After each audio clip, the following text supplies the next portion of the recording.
भक्तगणों, आज आपको भगवत गीता का तीसरा अध्याय का लास्ट भाग हिंदी में सुनाऊंगा। आप इसको ध्यानपूर्वक सुने और इस चैनल को लाइक करें, सब्सक्राइब जरूर करें। भगवान कृष्ण आपका कल्याण करेंगे। गीता का तीसरे अध्याय का अंतिम भाग सुनिए। मनुष्य का ज्ञान अनादिकाल से अज्ञान द्वारा आवृत हो रहा है। इस कारण वे अपने आत्म स्वरूप को भूले हुए हैं। स्वयं सबसे श्रेष्ठ होते हुए भी अपनी शक्ति को भूलकर काम रूप बैरी के बस में हो रहे हैं। लोग प्रसिद्धि से और शास्त्रों द्वारा सुनकर भी लोग आत्मा को वास्तव में सबसे श्रेष्ठ नहीं मानते। यदि आत्म स्वरूप को भली भांति समझ लें तो राग रूप काम का सहज ही नाश हो जाए। अतएव आत्मस्वरूप को समझना ही इससे मारने का प्रधान उपाय है। इसलिए भगवान ने आत्मा को बुद्धि से भी अत्यंत श्रेष्ठ समझकर काम को मारने के लिए कहा है। आत्म तत्व बहुत ही गूढ़ है। महापुरुषों द्वारा समझाए जाने पर कोई सूक्ष्मदर्शी मनुष्य ही इसे समझ सकता है। कठोपनिषद में कहा है कि सब भूतों के अंदर छिपा हुआ यह आत्मा उनके प्रत्यक्ष नहीं होता। केवल सूक्ष्मदर्शी पुरुष ही अत्यंत तीक्ष्ण और सूक्ष्म बुद्धि द्वारा इसे प्रत्यक्ष कर सकते हैं। यहाँ आत्मनम का अर्थ मन और आत्मना का अर्थ बुद्धि किस कारण से किया गया है? शरीर, इंद्रिय, मन, बुद्धि, जीव इन सभी का वाचक आत्मा है। उनमें से ही सर्वप्रथम इंद्रियों को वश में करने के लिए 41वें श्लोक में कहा जा चुका है, शरीर इंद्रिय के अंतर्गत आ ही गया। जीवात्मा स्वयं वश में करने वाला है। अब बचे मन और बुद्धि। बुद्धि को मन से बलवान कहा है और इसके द्वारा मन को वश में किया जा सकता है। इसीलिए आत्मानम का अर्थ मन और आत्मना का अर्थ बुद्धि किया गया है। बुद्धि के द्वारा मन को वश में करने का क्या रीति है? भगवान के 6वें अध्याय में मन को वश में करने के लिए अभ्यास और वैराग्य ये 2 उपाय बतलाए हैं। प्रत्येक इंद्रिय के विषय में मनुष्य का स्वाभाविक राग द्वेष रहता है।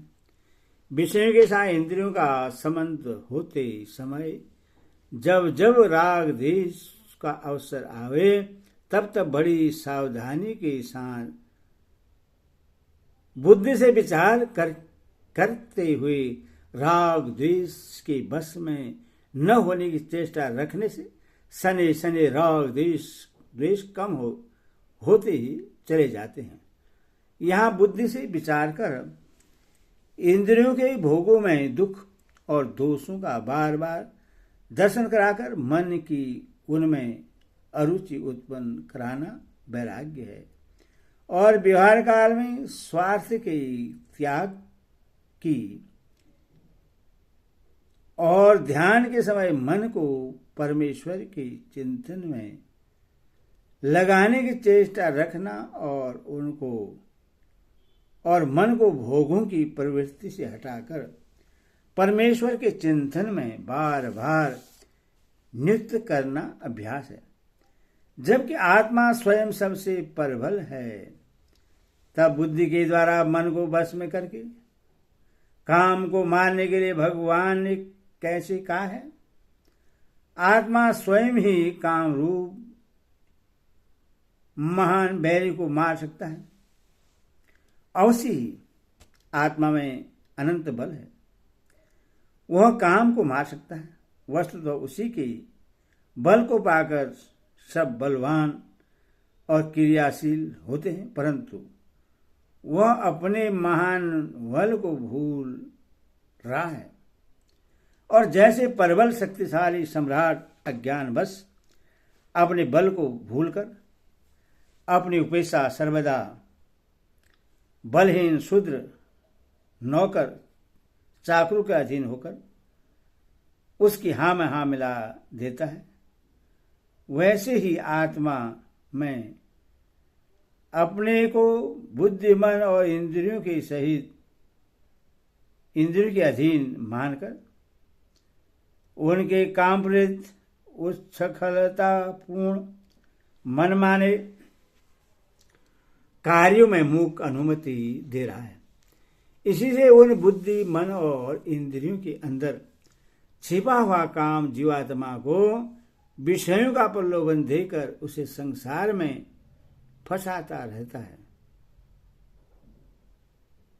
यदि आत्मा अपने स्वरूप को समझकर अपनी शक्ति को पहचानकर बुद्धि मन और इंद्रियों को रोक ले, उन्हें मनमाना कार्य करने की अनुमति न दे और चोर की तरह बसे हुए काम को निकाल बाहर करने के लिए बलपूर्वक आज्ञा दे दे, तो न बुद्धि मन और इंद्रियों की शक्ति है न शक्ति है कि वे कुछ कर सके, और न काम में ही सामर्थ्य है कि वह क्षण भर के लिए भी वहां टिक सके। सचमुच यह आश्चर्य है, आत्मा से ही सता स्फूर्ति और शक्ति पाकर उसी के बल से बलवान होकर ये सब उसी को दबाए हुए हैं, मनमानी कर रहे हैं। अतएव यह आवश्यक है कि आत्मा अपने स्वरूप को और अपनी शक्ति को पहचान कर बुद्धि मन और इंद्रियों को भस्म में करे। काम इन्हीं बसता है और ये उच्छृंखल हो रहे हैं। इनको भस्म में कर लेने पर काम सहज ही मर सकता है। काम को मारने का वस्तु तो अक्रिय आत्मा के लिए यही तरीका है। इसीलिए बुद्धि के द्वारा मन को बस में करके काम को मारने के लिए कहा गया है। काम रूप बैरी को दुर्जय बदलाने का क्या अभिप्राय है? वस्तु तो काम में कोई बल नहीं है, वह आत्मा के बल से बलवान हुए बुद्धि मन और इंद्रियों में रहने के लिए जगह पा जाने के कारण ही उनके बल से बलवान हो गया है। तथा जब तक बुद्धि मन और इंद्रिय अपने बस में नहीं हो जाते, तब तक उनके द्वारा आत्मा का बल काम को प्राप्त होता रहता है। इसीलिए काम अत्यंत प्रबल माना जाता है और इसीलिए उससे दुर्जय कहा गया है। परंतु काम का यह दुर्जय तत्व अभी तक है, तभी तक है जब तक आत्मा अपने स्वरूप को पहचान कर बुद्धि मन और इंद्रियों को अपने बस में न कर ले। यह महाभाव संबोधन किस अभिप्राय से किया गया है? महाभाव शब्द बड़ी भुजा वाले बलवान का वाचक है और यह शौर्य सूचक शब्द है। भगवान श्री कृष्ण काम को दुर्जय बदलाकर उससे मारने की आज्ञा देते हुए अर्जुन को महाबाहु नाम से संबोधित कर आत्मा के अनंत बल की याद दिला रहे हैं और साथ ही यह भी सूचित कर रहे हैं कि समस्त अनंत चिंत्य दिव्य शक्तियों का अनंत भंडार में जिसकी शक्ति का शूद्र सा अंश पाकर देवता और लोकपाल समस्त विश्व का संचालन करते हैं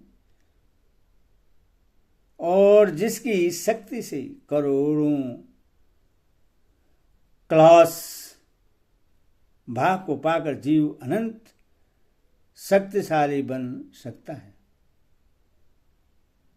वह स्वयं मैं जब तुम्हें काम को मारने में समर्थ शक्ति संपन्न मानकर आज्ञा दे रहा हूं, तब काम कितना ही दुर्ज और दुधर्ष बैरी क्यों न हो, बड़ी सावधानी से उसे मारकर उस पर विजय प्राप्त कर सकते हैं। इसी अभिप्राय से यह संबोधन दिया गया है। ओम तत्सनिधि। श्रीमद्भगवद्गीता सुपनिषत्सु ब्रह्मविद्या योग शास्त्रे श्री कृष्ण संवादे कर्मयोग नाम 3 अध्याय। हरि ओम तत्सत्। हरि ओम।